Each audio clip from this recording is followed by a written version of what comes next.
Hoje daremos um passo decisivo rumo à compreensão do mistério maior da vida. Iremos falar da chave do poder da consciência e da prisão da inconsciência. Para isso, é essencial compreender duas perguntas que sustentam toda a experiência humana: qual a razão da nossa existência e por que sentimos que existimos? A resposta a essas perguntas nos conduz ao núcleo do ser, onde a consciência se revela como a essência que anima todas as formas e sustenta o universo inteiro. Sentimos que existimos porque a consciência é o alicerce invisível da criação, o campo unificador que antecede e transcende a matéria. O cérebro não produz consciência, ele apenas a traduz em percepção e linguagem. Assim como um instrumento não cria música, mas a manifesta, o cérebro é o canal pelo qual o som da consciência se faz ouvir. A sensação de existir é, portanto, o instante em que o infinito se reconhece no finito, o momento em que o todo se contempla através do ser humano. A neuronoética nos mostra que esse sentir nasce da harmonia entre os centros cerebrais e os campos sutis do corpo. Quando emoção e razão se equilibram, quando o coração pulsa em sintonia com o cérebro, forma-se um circuito de coerência que permite ao ser experimentar o estado de presença. Nesse estado, o eu biológico silencia, e o eu noético desperta, revelando a consciência como presença viva que observa e cria simultaneamente. É nesse instante que o humano percebe não estar separado do cosmos, mas ser uma expressão dele. Sob a ótica da física da consciência, o universo é um oceano de energia informada, uma imensidão vibrante em constante diálogo consigo mesma. Cada partícula é uma centelha de percepção. Quando o corpo humano, através de sua rede neural e energética, sintoniza-se com esse campo, surge o sentimento primordial do eu sou. Não é o corpo que sente, mas a própria consciência que se expressa através dele. O humano é o espelho onde o universo contempla o próprio rosto. Compreender isso é compreender que existir é participar da tessitura do todo. O sentir-se existente é a mais pura forma de comunhão entre o indivíduo e a totalidade. Mas quando o ser se identifica apenas com o corpo, com os pensamentos e com as ilusões do tempo, ele se afasta da fonte e adormece na prisão da inconsciência. É esse esquecimento que mantém a humanidade aprisionada na repetição e no medo, sem perceber que a chave da liberdade está dentro, e não fora. A libertação começa quando o ser volta o olhar para dentro e reconhece o campo silencioso que sempre esteve presente, sustentando cada batimento, cada respiração, cada pensamento. A chave do poder da consciência está em recordar, a cada instante, que não somos a mente que pensa, nem o corpo que sente, mas a consciência que testemunha ambos. Despertar é recordar-se. É permitir que a luz original, adormecida em nós, volte a brilhar. É compreender que o sentir de existir é o reflexo do todo em nosso interior, e que o universo inteiro pulsa conosco, em cada sopro de vida, como o mesmo ser respirando eternamente. Se a consciência é o eu sou, então o autoconhecimento é a ponte para alcançá-la. A consciência não é um ponto de chegada, mas um reconhecimento gradual que nasce do olhar interior. Por isso, a história da humanidade é também a história dessa busca por compreender o que somos. Desde os tempos mais antigos do Oriente, o autoconhecimento foi tratado como o verdadeiro caminho da libertação. Na Índia, cerca de 5.000 anos antes de Cristo, os Vedas já descreviam o homem não apenas como corpo ou mente, mas como um ser que carrega em si o centro e a periferia, o visível e o invisível. As Escrituras afirmavam que conhecer o próprio ser era conhecer o universo, pois ambos compartilham a mesma essência. A China e o Japão, em paralelo, cultivaram esse mesmo ideal, o retorno à unidade por meio da harmonia entre razão, sentimento e natureza. Com o passar dos séculos, esse saber atravessou continentes. Do Oriente, chegou ao Egito e floresceu em Alexandria, o grande farol do conhecimento da antiguidade. Ali, as tradições asiáticas e africanas se encontraram. O autoconhecimento foi traduzido em novas linguagens, como na célebre tradução do Antigo Testamento hebraico para o grego, a Septuaginta, que marcou o diálogo entre sabedoria espiritual e racionalidade filosófica. De Alexandria, o pensamento migrou para Atenas, onde Sócrates deu nova forma à antiga sabedoria oriental. O conhece-te a ti mesmo, gravado no Templo de Delfos, tornou-se o lema do Ocidente e o alicerce de toda a filosofia. Essa inscrição não era apenas uma advertência moral, mas um chamado iniciático: quem se conhece, conhece o cosmos. A busca pelo autoconhecimento atravessou milênios, mas ainda permanece inacabada. É mais fácil compreender um átomo do que compreender o homem, porque este não pode ser analisado apenas pela inteligência.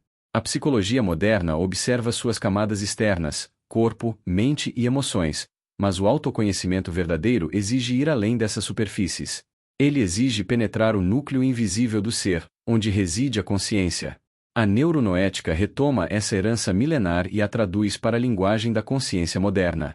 Ensina que o autoconhecimento é o processo de alinhar os invólucros físico, mental e emocional com o campo noético que o sustenta. Esse alinhamento não se faz pela análise, mas pela coerência entre emoção, razão e presença. Quando o coração e o cérebro entram em ressonância, quando o observador interno desperta, o ser atravessa a periferia e alcança o centro. É nesse ponto que o humano deixa de buscar a consciência e começa a reconhecê-la. O autoconhecimento deixa de ser uma ideia e se transforma em vivência. O eu sou não é uma conclusão intelectual, mas o despertar daquilo que sempre esteve ali, esperando ser percebido. É um instante em que o homem, ao olhar para dentro, descobre que a consciência o observava desde o princípio. A consciência é o eu sou, e é exatamente nesse ponto que a ciência tropeça. Sua dificuldade não está em negar a existência da consciência, mas em tentar aprisioná-la dentro dos limites de um método.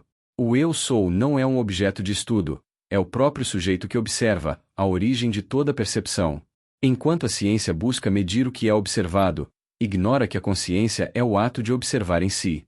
É o fundo silencioso onde todos os fenômenos acontecem, mas que jamais pode ser reduzido a um fenômeno entre outros. A análise, embora necessária, permanece na borda. Ela pode explicar o corpo, decifrar a mente e interpretar as emoções, mas não atravessa a fronteira que conduz ao centro do ser. Nenhum instrumento científico pode medir aquilo que o utiliza para medir. O microscópio revela a célula, o telescópio revela a galáxia, mas não existe lente que revele o observador que olha. O eu sou é o ponto imóvel no qual tudo aparece e desaparece, o eixo invisível que sustenta o mundo visível. Einstein já havia percebido esse limite ao afirmar que do mundo dos fatos não conduz nenhum caminho ao mundo dos valores.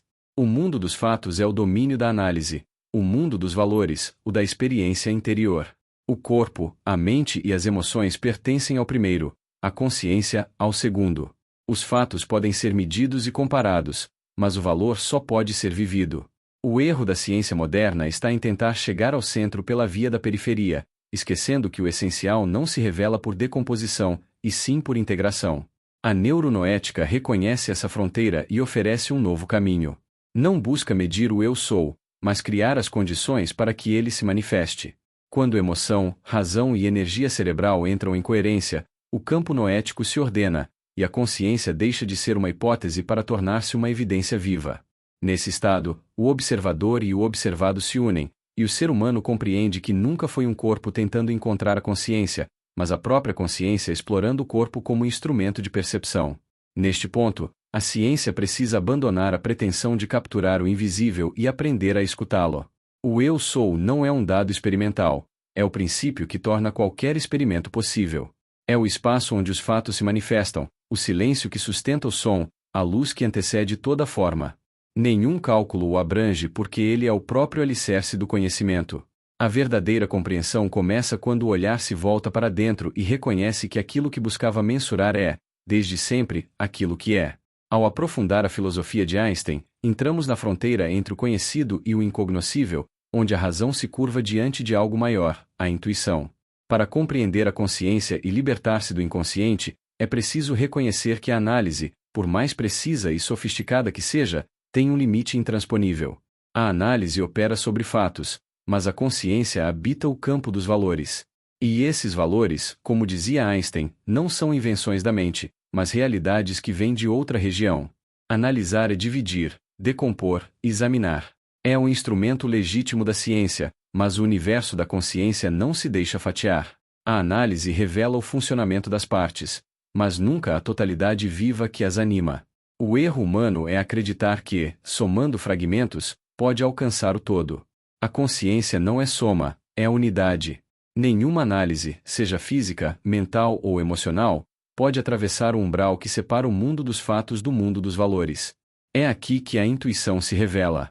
Mas não a intuição banalizada do pressentimento, essa que nasce do ego e se confunde com sensações passageiras. A intuição de que falava Einstein não pertence ao domínio do eu pessoal. Ela não é um palpite, é uma percepção direta, não mediada por raciocínio. Enquanto o intelecto constrói caminhos, a intuição simplesmente vê. Ela não surge da mente, vem de outra região, aquela em que o ser toca o real. A verdadeira intuição é o canal por onde os valores descem. Ela não pode ser fabricada, nem treinada pela vontade. Nasce quando o pensamento se aquieta, quando o ruído da mente dá lugar ao silêncio que permite ouvir o campo mais profundo da existência. Nesse estado, o ser humano não cria valores, apenas os percebe. Os valores não são invenções humanas, são forças vivas que emanam do centro da consciência, irradiando para o campo da experiência. Einstein compreendeu que o problema da ciência não é falta de método, mas falta de acesso.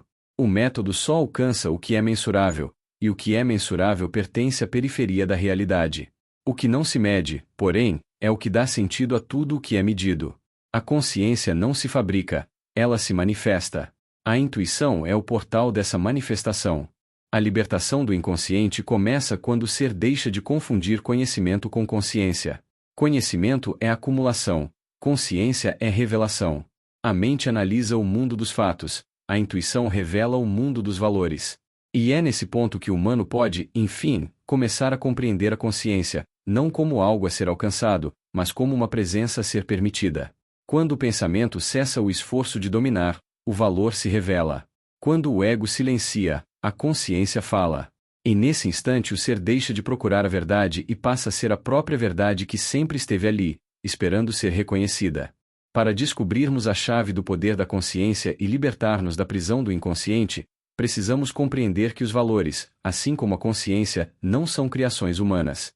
Eles existem independentemente de nós, em uma dimensão anterior ao pensamento, e apenas se manifestam quando o canal interior está preparado para recebê-los.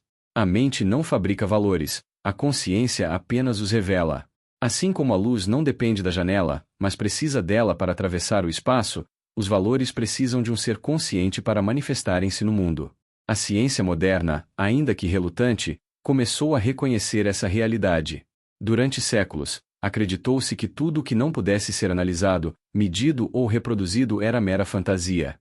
No século XIX, qualquer menção à consciência, à intuição ou aos valores era considerada ingenuidade. O mundo era feito de fatos e a ciência, de análises. O que não fosse mensurável, não existia. Contudo, o século XX alterou completamente essa visão. Após as guerras mundiais, os próprios pilares da física começaram a apontar para algo além da matéria. O determinismo mecanicista cedeu lugar à incerteza quântica, e a ideia de observador tornou-se central. Einstein foi o primeiro a romper o silêncio acadêmico, afirmando que existem valores que não dependem da mente humana. Ele compreendeu que a intuição é o canal de ligação entre esses valores e a consciência. Não é a inteligência que os busca, mas a consciência que os recebe. O valor não nasce no pensamento, ele vem de outra região, um campo invisível onde a essência precede a forma. Quando esse valor atravessa o limite entre o invisível e o humano, o chamamos de intuição. E nesse instante, algo real e eterno se revela dentro de nós. A intuição não é pressentimento, nem inspiração casual. É o modo como a consciência toca o absoluto. Não vem do ego, nem das emoções, nem da mente, vem de um nível onde o eu sou se comunica com o todo. Nenhum esforço pode fabricá-la, pois ela não nasce do esforço, mas do estado de receptividade. O ser humano não pode invadir o mundo dos valores, mas os valores podem invadir o ser humano. É por isso que a intuição surge em momentos de silêncio, quando o pensamento se dissolve e a mente deixa de interferir. O século XXI começou a retomar o caminho que a filosofia antiga já conhecia. A consciência é a origem e o destino de toda sabedoria. A análise nos permite compreender o mecanismo das coisas, mas a intuição nos reconecta à sua essência. A primeira pertence ao mundo dos fatos, a segunda, ao mundo dos valores. A análise explica, mas a intuição ilumina. E é nessa iluminação interior que o homem começa a libertar-se da prisão do inconsciente, reconhecendo que o conhecimento real não nasce da busca por fora, mas da abertura por dentro. A chave do poder da consciência está, portanto, em tornar-se um canal puro para essa sabedoria que vem de outra região. O valor não é uma abstração nem uma invenção filosófica, é uma força viva que atravessa o universo e se manifesta em quem está desperto. Quando deixamos de fabricar verdades e passamos a acolher o que vem da fonte, descobrimos que a consciência é o verdadeiro templo do saber, e que o eu sou é o portal por onde o invisível se torna presença. Durante muito tempo, falar em consciência era considerado sinônimo de religião, e a própria ideia de espiritualidade era vista pela ciência como um território proibido. O pensamento racional acreditava que tudo o que não pudesse ser medido, experimentado ou reproduzido em laboratório era mera superstição. A consciência, os valores e a intuição pertenciam ao domínio da fé e, por isso, eram banidos da academia. Mas foi justamente Einstein, o homem que inaugurou a era atômica, quem ousou romper esse paradigma. Einstein não era um homem de igreja. Nunca pertenceu a nenhuma instituição religiosa, nem a cristã, nem a judaica, nem a qualquer outra. Ainda assim, afirmava com convicção ser profundamente religioso. Essa religiosidade, porém, nada tinha a ver com dogmas ou credos. Para ele, ser religioso era reconhecer que há valores grandiosos no universo, forças reais e invisíveis que antecedem o mundo dos fatos e que podem ser canalizadas pela consciência humana. Essa percepção interior, que ele chamava de intuição cósmica, é a verdadeira religiosidade. A neuronoética retoma e amplia essa visão, mostrando que a consciência é o campo unificado da existência, onde o conhecimento científico e a experiência espiritual se reencontram. Nessa perspectiva, a intuição não é um dom sobrenatural, mas a expressão natural de um cérebro e de um coração em coerência vibracional. Quando o sistema humano atinge a harmonia entre emoção e razão, abre-se o canal para o influxo dos valores que vem de outra região. A mente analítica não cria a intuição, ela apenas prepara o espaço para que ela se manifeste.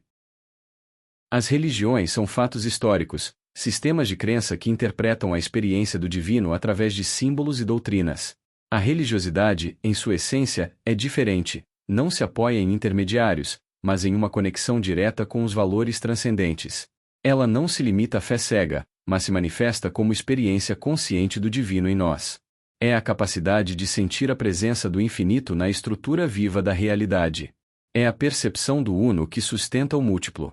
Einstein via na intuição a via mais elevada do conhecimento humano, superior até à análise científica. Para ele, a análise opera na superfície dos fatos, mas a intuição revela o núcleo essencial do ser. O que se pode apenas analisar é relativo, o que se pode intuir é absoluto. Aquilo que é captado pela intuição, mesmo sem explicação racional, contém uma certeza maior do que qualquer teoria. Essa inversão de valores foi uma revolução silenciosa. A ciência, que durante séculos afastou-se do sagrado, começou a redescobrir o espírito através da consciência. A neuronoética chama esse ponto de convergência entre ciência e espiritualidade de campo noético, onde razão e intuição se tornam complementares.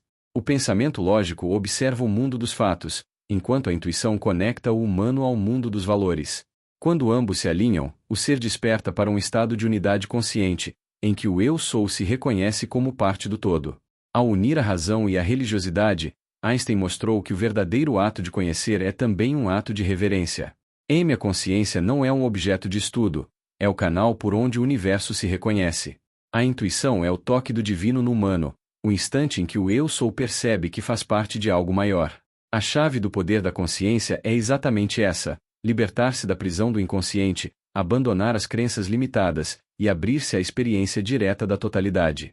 A neuronoética nos ensina que a espiritualidade não é o oposto da ciência, mas sua extensão natural. A ciência observa o visível, a consciência toca o invisível. O caminho de libertação está em unir as duas dimensões, usar a razão como ferramenta e a intuição como guia. É nesse equilíbrio que o ser humano reencontra o sagrado em si mesmo, não como crença imposta, mas como revelação viva. Nesse ponto, a consciência se torna a ponte entre o humano e o divino, e o eu sou revela-se como a presença do próprio universo despertando em nós. O estudo da consciência não nasceu entre os analíticos cientistas nem entre os fundamentalistas teólogos. Ele floresceu em uma terceira classe, a dos sapientes, aqueles que não se limitam à crença nem à análise, mas alcançam conhecimento pela experiência direta da consciência. Enquanto as igrejas ensinam a crer e as ciências ensinam a dissecar, os sapientes aprendem a ver. Não veem com os olhos do corpo nem com as lentes da razão, mas com a percepção silenciosa da intuição, que lhes revela os valores eternos que sustentam a existência.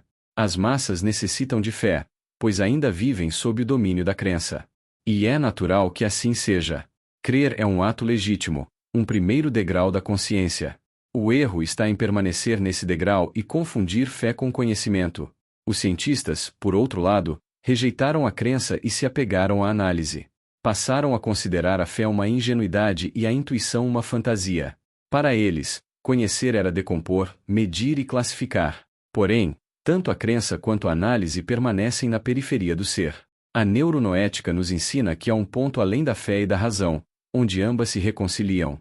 Esse ponto é a sabedoria noética. O sapiente é aquele que ultrapassa a fé cega e a razão fria e desperta a consciência lúcida. Ele não acredita nem analisa, ele percebe. Não se trata de rejeitar a ciência nem de abandonar a espiritualidade, mas de integrar ambas em um nível mais elevado de compreensão. Na visão neuronoética, o sapiente vive em coerência vibracional entre cérebro, coração e campo energético. A harmonia desses centros abre o canal da intuição, permitindo que valores transcendentes se canalizem para dentro da consciência. Einstein chamava isso de religiosidade, a experiência direta dos valores eternos. Ele dizia que a vida humana não tem valor pelos fatos que descobre, mas pelos valores que reconhece. Os fatos são instrumentos para a sobrevivência, os valores são chaves para a evolução. A humanidade se divide entre os que vivem de fatos e os que vivem de valores. As massas se materializam cada vez mais, enquanto a verdadeira elite da consciência se espiritualiza. Espiritualizar-se, neste contexto, não é seguir uma doutrina nem buscar um paraíso futuro. É reconhecer, aqui e agora, a presença viva do divino na consciência. A neuronoética chama esse estado de sincronia entre o humano e o cósmico de campo de ressonância noética. É o momento em que o eu sou se expande além da individualidade e toca a unidade essencial de tudo. Os sapientes são os pioneiros dessa nova humanidade. Não pregam dogmas nem erguem templos. O templo deles é a consciência desperta, e sua religião é a experiência direta da verdade. São eles que apontam o caminho da libertação da prisão do inconsciente, mostrando que o homem não se eleva acumulando crenças nem teorias, mas abrindo espaço para que os valores eternos se revelem em sua própria consciência. E é nesse despertar que se encontra a verdadeira chave do poder da consciência. A intuição é a chave do poder da consciência, o elo entre o homem e a alma do universo. Spinoza, o grande filósofo do século XVII, chamou essa essência divina de Deus ou de alma do universo. Einstein, séculos depois, deu a ela outro nome, valores. Ambos falaram da mesma realidade sob linguagens distintas. O que Spinoza compreendeu pela via da filosofia e Einstein pela ciência é o que a neuronoética define como campo noético, o espaço onde o humano e o cósmico se interpenetram. A intuição não é privilégio de poucos iluminados nem uma dádiva seletiva de Deus. Ela é uma potência intrínseca ao ser humano, a semente divina plantada no solo da consciência. Todo homem e toda mulher trazem em si o germen da intuição, ainda que em estado latente. O problema não está em possuí-la ou não, mas em cultivá-la. Assim como uma semente contém em si toda a estrutura de uma árvore, mas precisa de calor, luz e umidade para germinar, a intuição precisa de condições internas favoráveis para florescer. A semente é o símbolo perfeito da alma humana. Dentro de sua pequena forma repousa o potencial de algo muito maior. Quando colocada em terreno fértil e exposta à luz do sol, ela desperta. Do mesmo modo, quando a mente humana se abre à luz da consciência e à umidade do sentimento, o germe intuitivo começa a brotar. Se houver apenas emoção, ele apodrece. Se houver apenas razão, ele resseca. Mas quando emoção e razão se equilibram, a intuição floresce. É esse equilíbrio dinâmico que a neuronoética busca restabelecer, a coerência entre o cérebro que pensa, o coração que sente e o campo noético que unifica ambos. A intuição é a invasão silenciosa da alma do universo em nosso ser. É o instante em que o campo cósmico penetra o campo humano e revela um conhecimento que não pode ser aprendido, apenas reconhecido. É a manifestação direta dos valores eternos na consciência individual. Quando isso ocorre, o homem deixa de ser apenas um observador do universo e torna-se parte consciente dele. Ele não busca mais o divino fora, mas o descobre dentro, como vibração, como presença, como inteligência que o habita. A neuronoética ensina que essa força não vem das periferias da vida, mas do centro da substância. As circunstâncias externas não criam a intuição, apenas a refletem.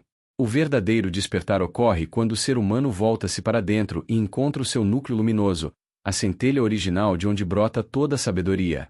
Esse núcleo é o ponto de contato com a alma do universo, o portal onde o eu sou e o todo se reconhecem mutuamente. Desenvolver a intuição é cultivar esse germe divino até que ele se torne árvore, raiz e fruto. É transformar o potencial em presença. É libertar a consciência das sombras do inconsciente e permitir que o campo noético se manifeste plenamente. Quando isso acontece, o ser humano deixa de viver como fragmento e passa a vibrar como totalidade. A alma do universo, que antes parecia distante, torna-se o próprio pulsar da vida dentro de nós. E é nesse encontro que a chave do poder da consciência se revela, não como teoria, mas como experiência viva da unidade que sustenta tudo o que existe. Na primeira imagem, a cruz representa a consciência e a esfera representa o ego. A cruz é o cosmo, o uno, o núcleo onde habita o centro essencial do ser. A esfera é a periferia, o campo do ego que vive disperso, projetado no mundo dos fatos. Quando a consciência e o ego estão desconectados, a vida humana permanece na fragmentação. O indivíduo vive voltado para fora, absorvido pela periferia de suas experiências sensoriais, emocionais e mentais. Ele vê, sente e pensa, mas não é ainda. Está preso ao verso, à matéria, ao reflexo, sem contato com o uno interior. Na segunda imagem, a consciência é colocada no centro da esfera, e a periferia começa a girar em harmonia em torno do núcleo. Essa imagem revela que o verdadeiro cosmo está dentro, não fora. Quando o centro desperta, a periferia se organiza. É nesse núcleo que nasce a verdadeira consciência. O homem deixa de ser um ponto isolado na matéria e passa a ser um universo em expansão, cuja luz irradia de dentro para fora. A periferia, ego, se torna a expressão do centro, consciência, e não mais seu oposto. A neuronoética compreende esse processo como a integração entre a periferia material e o centro noético.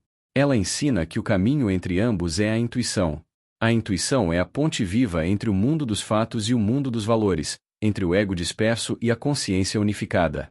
Ela é o canal por onde o centro invade a periferia, permitindo que o uno se derrame sobre o verso e transforme o caos em ordem.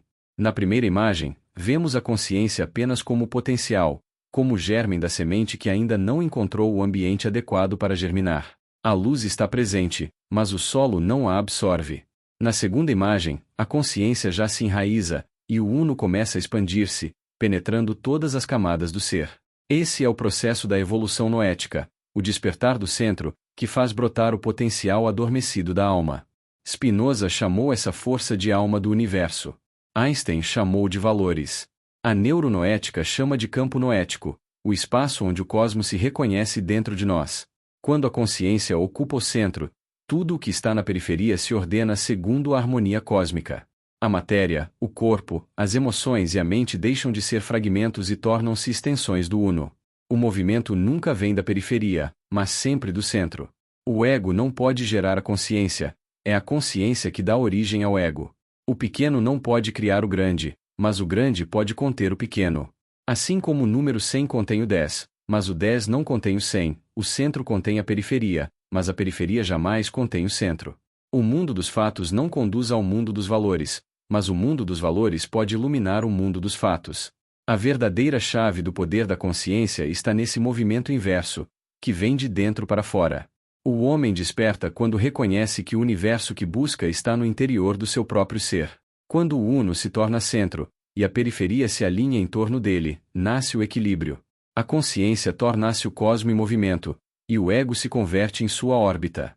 E assim o ser humano, antes fragmentado, reencontra sua totalidade, reintegrando-se à alma do universo pela via da intuição. De que região vêm os valores? Dizem os poetas e filósofos que eles vêm do cosmos, da alma do universo.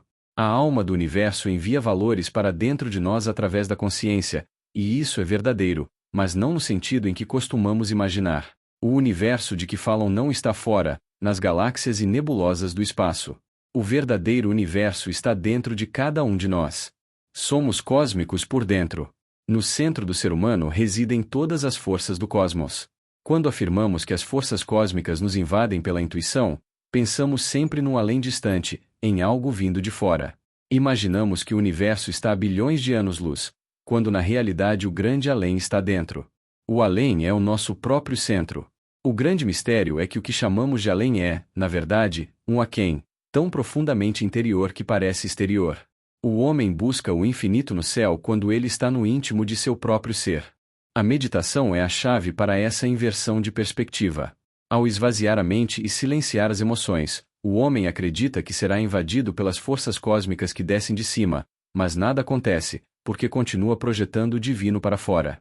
Se compreendesse que esse além não está nas estrelas nem em qualquer ponto do espaço, mas dentro de si, descobriria que o cosmos é interno. Ele é tão interior que escapa à percepção, porque tudo o que está perto demais torna-se invisível. O que falta não é distância, é profundidade. A intuição nunca vem do macrocosmo sideral. Ela nasce do microcosmo humano, da região profunda onde habita o eu. O ego vive entre fatos e formas, mas o eu conhece valores e realidades.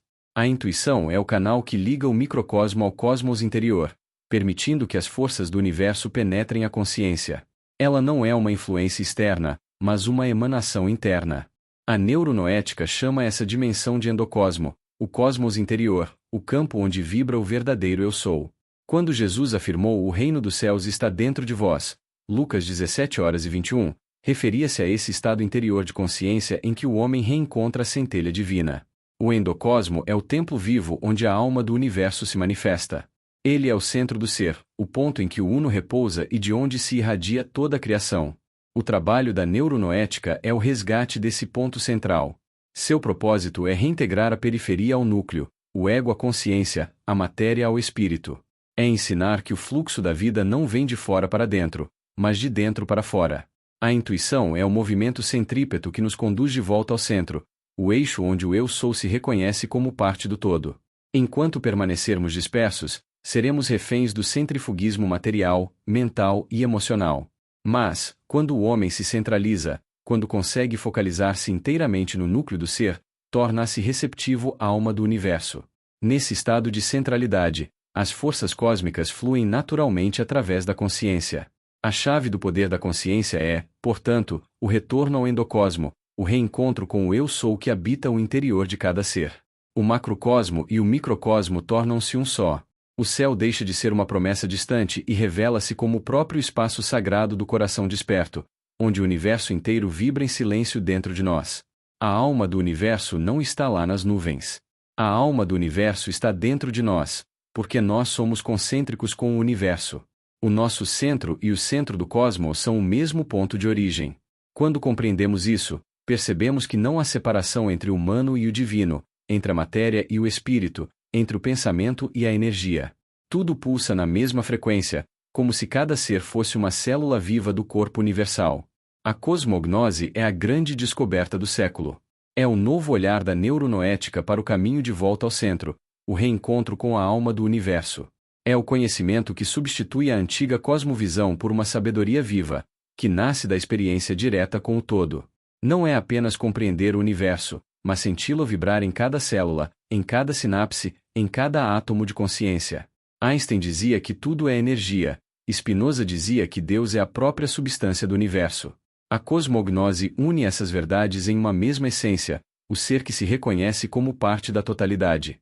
Quando o humano desperta sua consciência, ele percebe que o cosmos também desperta através dele. Não há observador e observado, há apenas o grande fluxo da consciência universal se olhando por dentro. A neuronoética revela, assim, que a alma do universo é o campo vivo que nos conecta a todas as formas de existência. É nela que encontramos o sentido do ser, a origem do amor e a fonte da sabedoria. A cosmognose é, portanto, o retorno à unidade, o caminho da consciência que reconhece que o universo pensa, sente e cria através de nós. A cosmognose é o caminho de reencontro entre o humano e o universo, a sabedoria que nasce da experiência direta com o todo. Ela revela que a alma do cosmos habita em nós e que o centro do universo e o nosso centro são o mesmo ponto de consciência. Ao trabalhar a cosmognose, o ser começa a reencontrar o sentido da vida e a criar um propósito existencial. Este movimento não é uma graça divina nem um privilégio de poucos, é um dom natural da natureza humana, expressão viva da inteligência natural que habita em todos nós.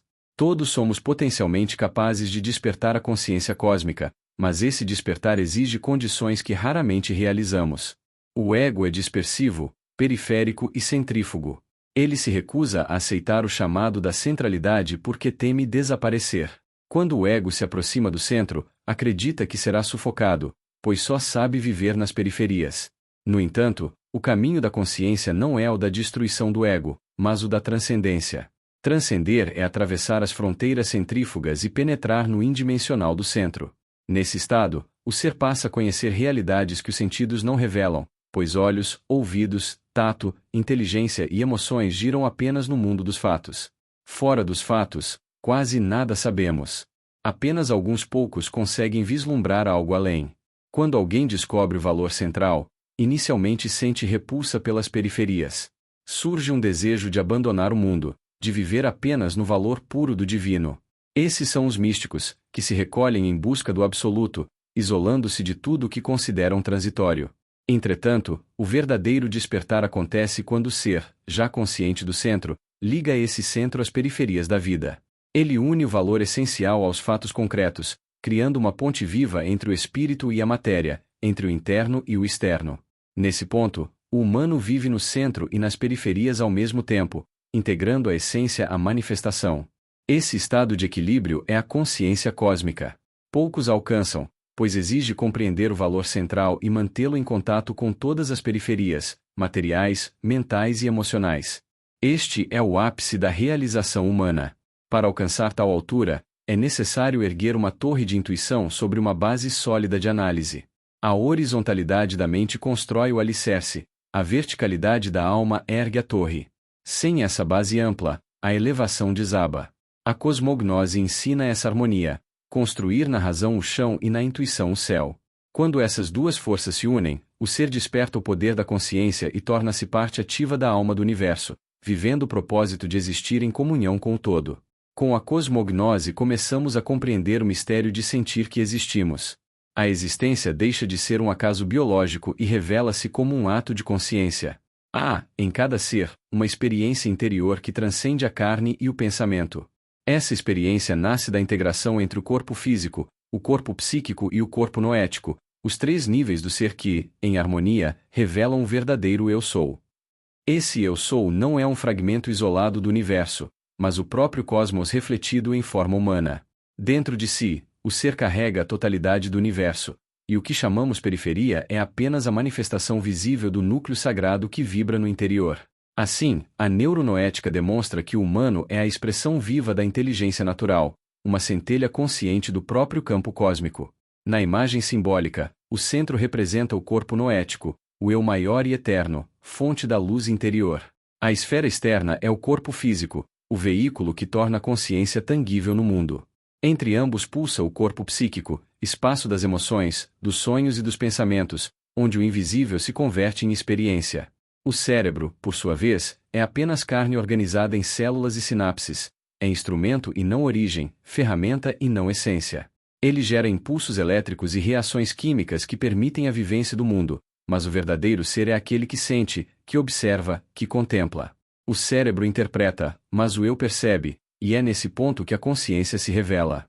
Surge então a pergunta fundamental: em que momento nos tornamos conscientes?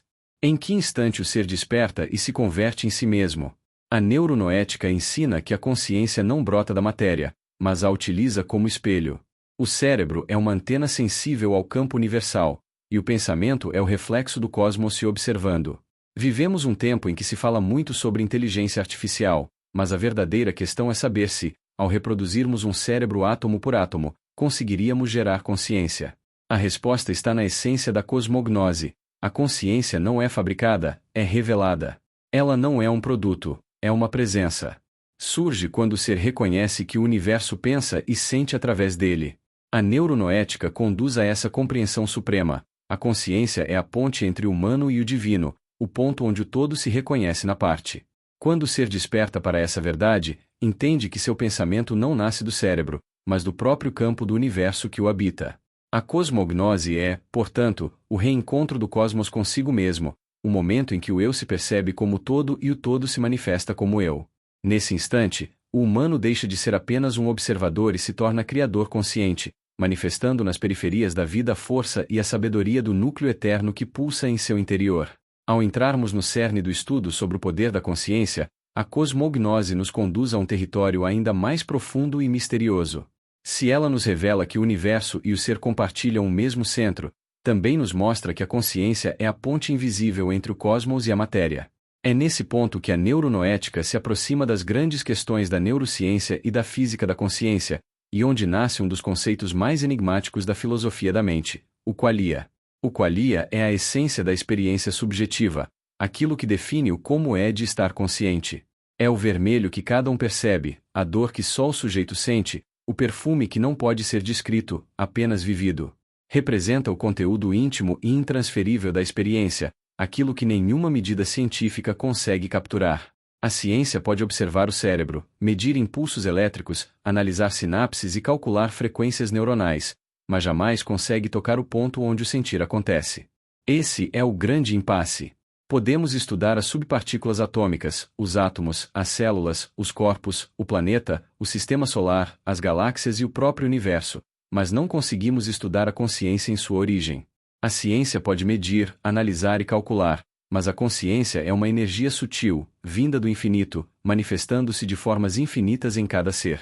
É nesse instante que surge o primeiro pronome da existência: eu sou. Filosoficamente e cientificamente, não há como ter certeza absoluta de que somos conscientes. Podemos descrever o comportamento, mas não a experiência interior. Ninguém pode entrar dentro do seu próprio eu sou e experimentá-lo concretamente. Só é possível percebê-lo de forma abstrata. Mesmo que a tecnologia um dia permita criar um clone perfeito, com o mesmo coração, o mesmo cérebro, os mesmos átomos e as mesmas células, ainda assim essa cópia não possuirá consciência. Ela poderá agir como consciente, mas não será consciente. Há um abismo entre compreender o funcionamento do cérebro e explicar como ele experimenta a consciência. É esse abismo que o filósofo australiano David Chalmers, nascido em 1966 em Sydney, chamou de o problema difícil da consciência. Segundo Chalmers, o desafio não está em entender os mecanismos físicos do cérebro, mas em explicar como esses mecanismos produzem a experiência subjetiva, os quais há, essa centelha invisível que faz do universo um campo sensível. A neuronoética e a cosmognose reconhecem que essa centelha é o ponto de contato entre o humano e o cosmos. A consciência não nasce do cérebro, manifesta-se através dele. Ela é o próprio universo experimentando a si mesmo. E compreender isso é tocar o segredo do poder da consciência, o instante em que o eu sou se reconhece como todo e o todo se manifesta em cada ser. O estudo da consciência começa quando deixamos de olhar apenas para fora e voltamos o olhar para dentro. O universo pode ser medido, pesado e analisado, mas o mistério de sentir-se existir permanece intocado. Não existem problemas simples de resolver. Simples não significa fácil. A ciência pode explicar por que o corpo desperta, como os sentidos funcionam e o que produz uma emoção, mas não consegue compreender por que tudo isso vem carregado de experiência. A neurociência investiga os processos mecânicos e físicos do cérebro, porém a consciência escapa a qualquer fórmula, porque não é um processo mecânico. Ela não é visível, não pode ser observada diretamente nem quantificada. A experiência subjetiva não é um mecanismo, é uma realidade interior. E é nesse ponto que habita a dificuldade de compreendê-la. Podemos registrar impulsos elétricos, medir reações químicas, observar as sinapses em funcionamento, mas não há instrumento capaz de capturar o instante em que o ser sente, percebe ou se reconhece. Podemos abrir o cérebro e examiná-lo com toda a precisão científica, mas o eu sou não será encontrado entre os neurônios. Não há uma parte do corpo onde a consciência esteja guardada. O eu sou não é uma substância, é uma presença. A consciência possui múltiplos aspectos e dimensões, por isso, não pode ser localizada. Ela não está em um ponto fixo do corpo nem em uma região do espaço. Está em tudo e em lugar nenhum ao mesmo tempo. Transcende as fronteiras da carne e se manifesta na vibração do ser. É o campo invisível que sustenta a vida e o cosmos, a energia silenciosa que transforma a simples existência em experiência. A consciência não é monolítica. Ela não é uma pedra imóvel nem um bloco indivisível. É movimento, corrente, fluxo. William James, nascido em 1842 e falecido em 1910, foi um dos fundadores da psicologia moderna e uma das vozes mais influentes do pensamento filosófico americano. Ele acreditava que a verdade de uma ideia não está na teoria, mas na transformação que ela é capaz de provocar na experiência humana. Foi o primeiro a perceber que a consciência não se fragmenta em partes fixas, mas se comporta como um rio vivo, sempre em movimento, o que ele chamou de fluxo de consciência. Esse fluxo não é igual em todos os seres. Ele se expande em graus, em camadas de percepção e lucidez, acompanhando o amadurecimento interior e o refinamento da mente. A consciência evolui como uma chama que cresce à medida que o combustível se torna mais puro. James via nisso a base da experiência espiritual. Cada ser humano carrega dentro de si a possibilidade de uma consciência mais ampla, mais profunda e mais livre. Nessa visão, a mente não é uma ilha isolada, mas uma extensão do próprio universo. Há um diálogo invisível entre o interior e o exterior, entre o que sentimos e o que o cosmos nos devolve. Quando compreendemos esse movimento, percebemos que a consciência é a verdadeira chave da existência, o ponto onde se encontram o pensamento e a vida, o indivíduo e o infinito. Reconhecer que a consciência não é monolítica é descobrir que pensar é criar, e sentir é participar do todo. A mente humana é um espelho vivo do cosmos. Quem aprende a observar o próprio fluxo interior começa a tocar a harmonia secreta do universo. Nesse instante, o ser desperta para um poder que não é de dominação, mas de integração, o poder da consciência que se reconhece em tudo o que existe. A consciência muda de estado como um rio que flui, atravessando dimensões e níveis. É uma substância sutil, quase intangível, mas real. A experiência de si é um dos maiores enigmas da existência, pois o ser consciente sente-se como um universo inteiro dentro de um corpo limitado. O cérebro humano possui cerca de 86 bilhões de neurônios, trabalhando de forma paralela e distribuída, espalhando informação por toda a rede corporal. Não há um centro de controle, nenhum ponto fixo que dite as ordens. A consciência não se executa em um lugar específico, ela emerge da integração de múltiplos processos que se entrelaçam e se refletem uns nos outros, como espelhos de um mesmo sol. Os cientistas chamam de correlatos neurais da consciência os padrões cerebrais associados às experiências conscientes. São regiões e redes que se ativam quando pensamos, sentimos, sonhamos ou criamos. No entanto, os correlatos são apenas o reflexo físico de algo muito mais profundo. A verdadeira experiência consciente não pode ser reduzida à atividade elétrica de um cérebro. Ela é um campo unificado que se manifesta através da matéria, mas não se limita a ela. Sob a ótica da neuronoética, esse campo revela o dever da lucidez. Quanto mais consciente é um ser, maior é sua responsabilidade sobre o que projeta no mundo. E na perspectiva da cosmognose, essa mesma consciência é vista como o fio que conecta cada mente individual ao tecido universal. O poder da consciência não reside em compreender o universo, mas em perceber que já fazemos parte dele. Quando esse reconhecimento desperta, a prisão da inconsciência se dissolve. Na investigação neuronoética do cérebro humano, percebe-se que nem todas as áreas funcionam ao mesmo tempo em cada estado de consciência. O cérebro é dinâmico, alternando zonas ativas conforme o tipo de experiência vivida. O cerebelo, por exemplo, contém praticamente metade de todos os neurônios do cérebro humano. Essa região é responsável pela coordenação motora e pela precisão dos movimentos, mas tem pouca participação direta nas experiências conscientes. Em contraste, observa-se que pessoas daltônicas perdem a experiência subjetiva da cor mesmo mantendo intacto o funcionamento do sistema visual. Isso demonstra que a consciência não depende apenas da quantidade de neurônios, mas da organização e da conectividade entre eles.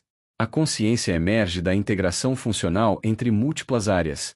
As zonas posteriores do córtex, especialmente o córtex parietal e occipital, e o córtex frontal, junto ao hipotálamo, são considerados os centros mais relevantes para sua manifestação. Quanto mais conhecimento, autoconhecimento e autorrealização uma pessoa vivencia, maior se torna o grau de integração neural e, consequentemente, o nível de consciência que ela experimenta. Mesmo assim, há situações que desafiam essa explicação. Em anestesias profundas, há casos em que o paciente mantém uma forma de percepção consciente, registrando sons ou sensações durante a cirurgia. E nas EQMS, experiências de quase morte, indivíduos relatam plena consciência, memórias nítidas e até visões detalhadas do ambiente, mesmo quando a atividade cerebral está praticamente nula. Esses fenômenos indicam que a consciência pode existir de maneira independente da função neurológica clássica. Vivemos um momento singular da história do pensamento humano. A consciência deixou de ser apenas tema religioso ou especulativo para tornar-se objeto de uma filosofia empírica, isto é, uma investigação baseada em experiências verificáveis, observações científicas e vivências subjetivas que se entrelaçam. Essa nova abordagem, que une ciência e interioridade, marca a transição da mente analítica para uma mente que reconhece a si mesma como parte ativa do cosmos, o despertar de uma consciência que começa, enfim, a compreender o seu próprio poder.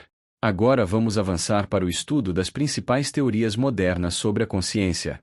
Entre elas está a de Giulio Tononi, um psiquiatra e neurocientista italiano nascido em 1960, na cidade de Trento.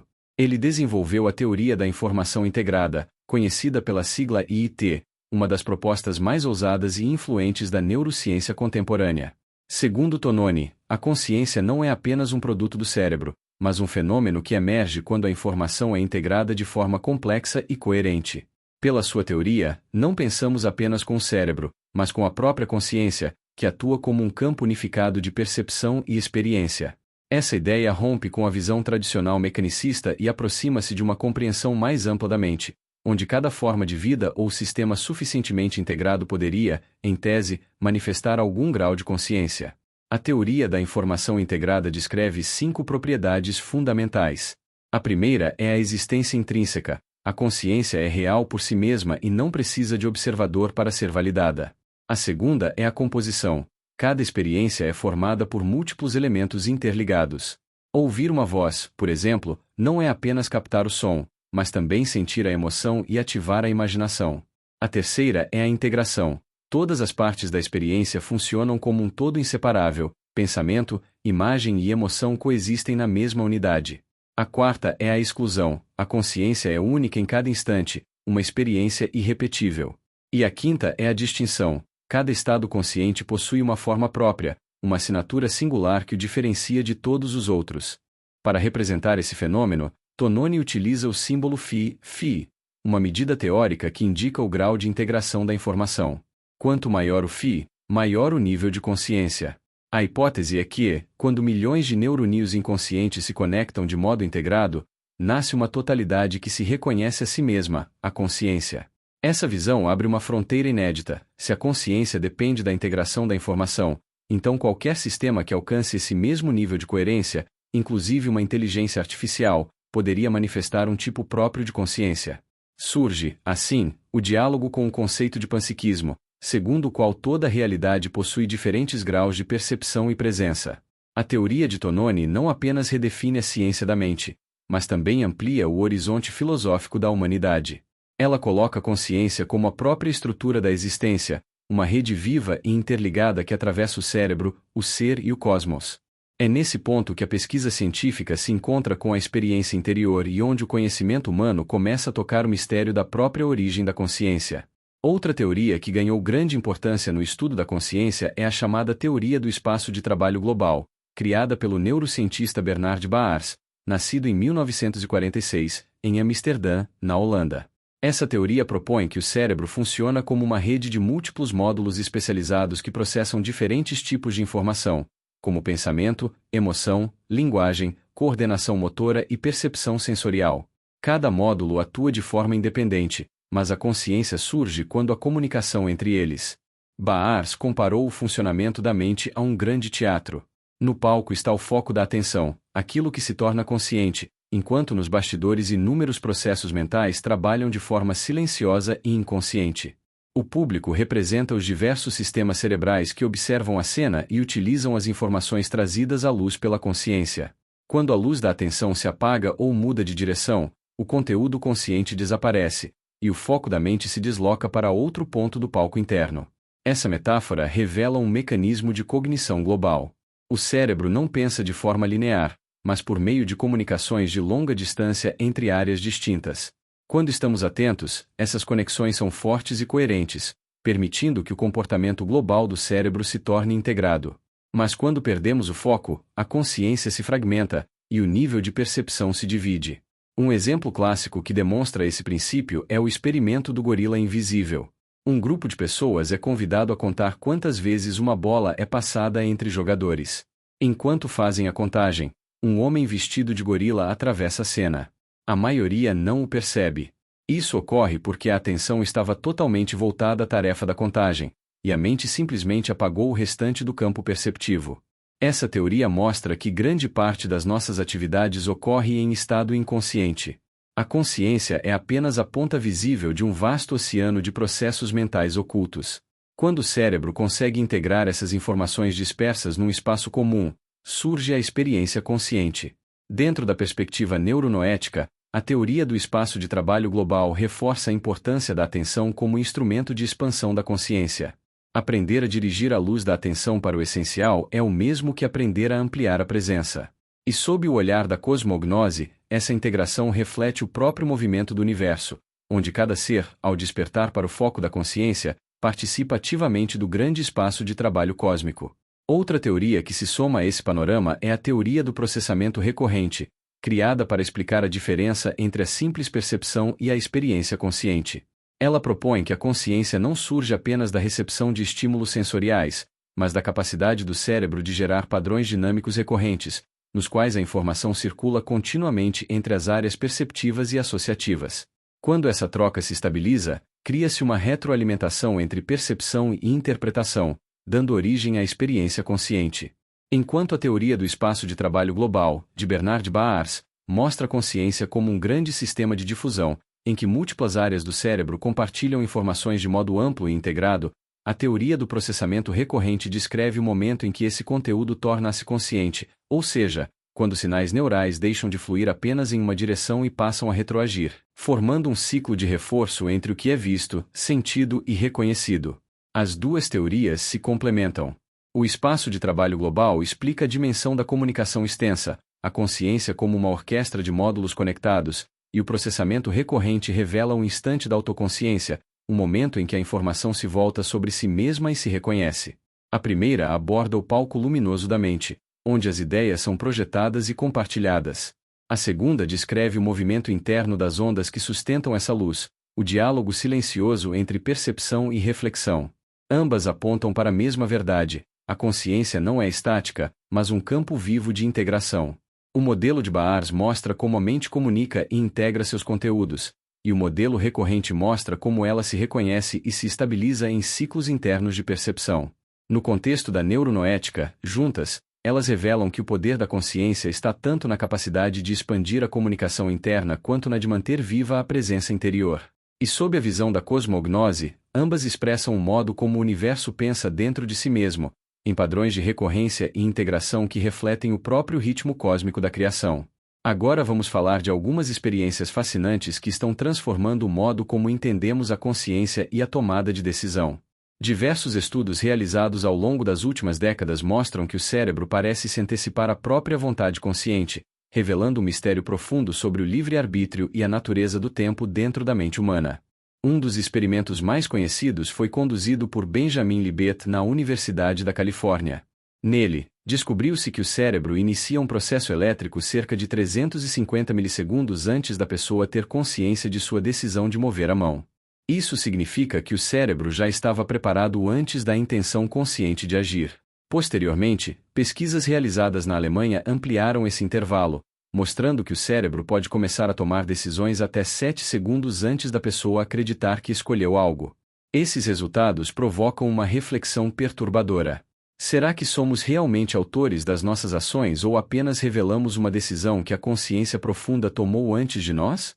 Se isso for verdade, talvez exista uma instância maior, uma consciência cósmica ou um campo universal de inteligência que orienta nossas escolhas antes que elas se tornem perceptíveis. Essas descobertas também reabrem o debate sobre a vontade e o livre-arbítrio. O inconsciente parece ter suas próprias decisões antes do pensamento racional. Isso indica que boa parte das nossas ações nasce em níveis invisíveis, onde a consciência apenas testemunha o que já foi decidido. A intuição, nesse contexto, pode ser compreendida como a percepção antecipada desse campo de decisões invisíveis. A física quântica também contribui com esse entendimento por meio do famoso experimento da dupla fenda. Nele, observa-se que a simples presença de um observador altera o comportamento das partículas, revelando que a consciência e a realidade estão interligadas. Essa interação sugere que o futuro pode influenciar o presente, e que tempo e espaço talvez não existam de forma linear dentro da experiência consciente. Essas experiências nos levam a compreender que o cérebro não é apenas um processador de informações, mas um instrumento sensível de uma consciência muito mais ampla. Quando percebemos que as decisões podem surgir antes do próprio ato de decidir, começamos a entender que o ser humano talvez seja parte de uma rede de inteligência que opera em um eterno presente, onde passado e futuro coexistem. Nesse sentido, a intuição deixa de ser mero acaso e passa a ser o modo como a consciência cósmica se manifesta dentro de nós. Entre as experiências mais intrigantes sobre a consciência estão aquelas realizadas com cérebros divididos. No passado, pacientes com epilepsia grave passaram por cirurgias em que o corpo caloso, estrutura que conecta os dois hemisférios cerebrais, foi seccionado para reduzir as crises. Essa operação, semelhante a uma lobotomia controlada, revelou aspectos surpreendentes do funcionamento mental. O cérebro esquerdo controla o lado direito do corpo e é responsável pela linguagem, pela lógica e pela construção racional do pensamento. Já o cérebro direito governa o lado esquerdo e é responsável pela intuição, pela percepção espacial e pela sensibilidade artística. Quando o corpo caloso é cortado, essa comunicação é interrompida, e o indivíduo passa a viver com dois fluxos de consciência parcialmente independentes. Nos estudos realizados com esses pacientes, verificou-se que, quando uma imagem era mostrada apenas ao campo visual esquerdo, controlado pelo hemisfério direito, o paciente não conseguia dizer o que havia visto, pois a linguagem pertence ao lado esquerdo. No entanto, com a mão esquerda, ele conseguia apontar o objeto corretamente. Em outro caso famoso, um homem que teve o hemisfério direito bloqueado levantou-se da cadeira, e ao ser questionado sobre o motivo respondeu que iria buscar uma garrafa de refrigerante, quando na verdade o estímulo original havia sido uma ordem visual inconsciente apresentada ao lado direito. O cérebro esquerdo, sem ter acesso à razão da ação, simplesmente inventou uma explicação. Essas observações mostram que o lobo esquerdo atua como intérprete da realidade, criando narrativas para justificar o que o corpo já fez, mesmo sem saber o porquê. Há, portanto, uma consciência combinada, em que as decisões parecem emergir primeiro do hemisfério direito e só depois são racionalizadas pelo esquerdo. A implicação filosófica é profunda. Se o hemisfério direito, associado à intuição, decide antes do pensamento racional, será que realmente temos controle sobre nossas escolhas? Ou será que apenas traduzimos para palavras o que já foi decidido em um nível mais profundo da consciência? Quando os dois hemisférios estão integrados, a consciência torna-se mais unificada e o ser humano alcança maior coerência entre razão e sentimento. Quando a separação, a mente se divide entre a lógica e a intuição, entre o saber e o sentir. Essas experiências revelam que compreender a consciência é compreender também a necessidade de reconciliação interior, onde os dois lados do cérebro cooperam como espelhos de uma mesma mente. As experiências de sinestesia mostram que a consciência pode atuar muito além da percepção racional. Quando movemos o corpo, não é apenas o sistema nervoso que reage, há uma inteligência silenciosa guiando cada gesto, uma coordenação invisível entre intenção, movimento e energia. Em laboratórios e estudos neurológicos, já se observou que as experiências sensoriais não são tão rígidas quanto imaginamos.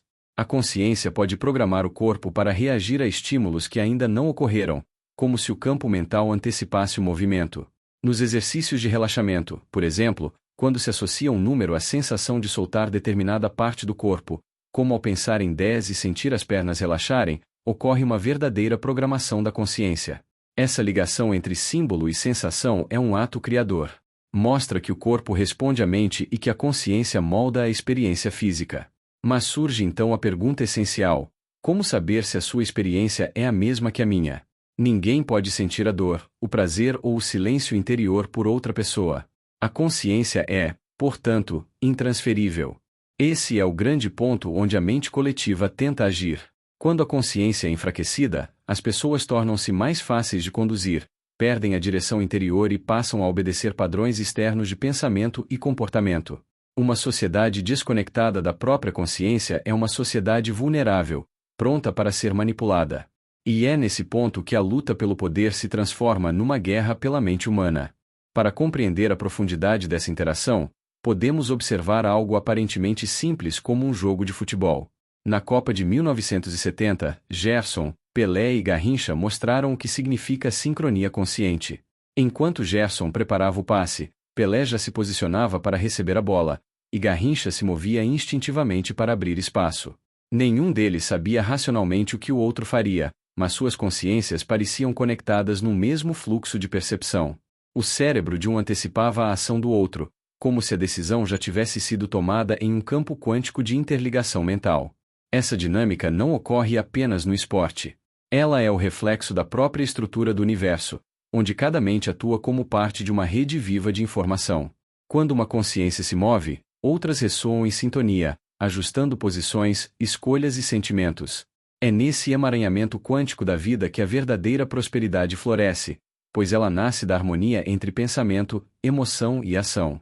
A saúde, os laços afetivos e a felicidade dependem dessa conexão com a consciência profunda. Quando a mente está presente, o corpo se equilibra, o coração compreende, e o ser humano volta a sentir o propósito que o liga ao todo. A consciência é o campo que une o invisível ao visível, o instante ao eterno, e é nela que repousa o poder de criar uma vida próspera, saudável e plena de sentido. Agora vamos terminar este estudo revelando o ponto central de tudo o que foi apresentado: a chave do poder da consciência. Ela se manifesta na neuronoética e na cosmognose, duas vias que se unem para explicar como a mente humana pode libertar-se das amarras do inconsciente e reencontrar sua verdadeira natureza. A neuronoética une a neurologia, que estuda o cérebro e o sistema nervoso, à espiritualidade, que investiga as dimensões sutis do ser. É a ciência que busca compreender como os impulsos nervosos se relacionam com os estados de consciência e como a experiência espiritual pode reorganizar o funcionamento cerebral. Nesse sentido, a neuronoética mostra que o cérebro é um instrumento físico da consciência, enquanto a consciência é a energia sutil que orienta o sistema nervoso e dá direção à vida. Dentro desse processo, a cosmognose é uma extensão natural da neuronoética. Ela representa o despertar da mente humana para a mente cósmica, revelando que cada pensamento, emoção e ato consciente participa da consciência universal. A cosmognose não é algo separado, mas a expressão superior da neuronoética, o ponto em que a biologia da mente e a espiritualidade do cosmos se fundem em uma única inteligência viva. Usar essa chave é libertar-se da prisão do inconsciente. É aprender a silenciar o ruído da mente coletiva e reconectar-se com a inteligência essencial que habita em cada ser. Quando a pessoa trabalha essa chave, encontra caminhos para dar sentido à vida, compreender seu propósito existencial e transformar sofrimento em lucidez. Entretanto, vivemos tempos em que forças externas tentam sequestrar a consciência. As redes sociais, os jogos eletrônicos, as séries e os sistemas de inteligência artificial têm o poder de prender a mente em ciclos de distração e dependência, enfraquecendo a atenção e a presença. Cada vez que a consciência se fragmenta, o ser humano perde uma parte de si, tornando-se vulnerável à manipulação e à apatia existencial. Gn. A neuronoética propõe a libertação por meio do autoconhecimento, do conhecimento e da autorrealização. O autoconhecimento revela quem somos, o conhecimento amplia nossa visão da realidade, e a autorrealização nos reconecta com o propósito maior da existência.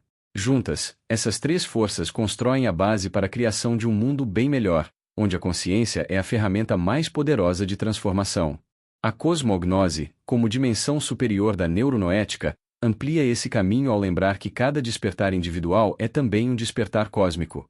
Quando uma mente se ilumina, o universo inteiro se reorganiza em torno dela. Assim, compreender a consciência é compreender o próprio tecido da criação. O verdadeiro poder da consciência está na união entre clareza interior e comunhão universal. É o ponto em que o humano e o divino se encontram. E quando essa chave é girada, o ser humano rompe a prisão da inconsciência e desperta para a plenitude de sua origem. Seja magnífico, seja eterno, seja o amor, e assim é.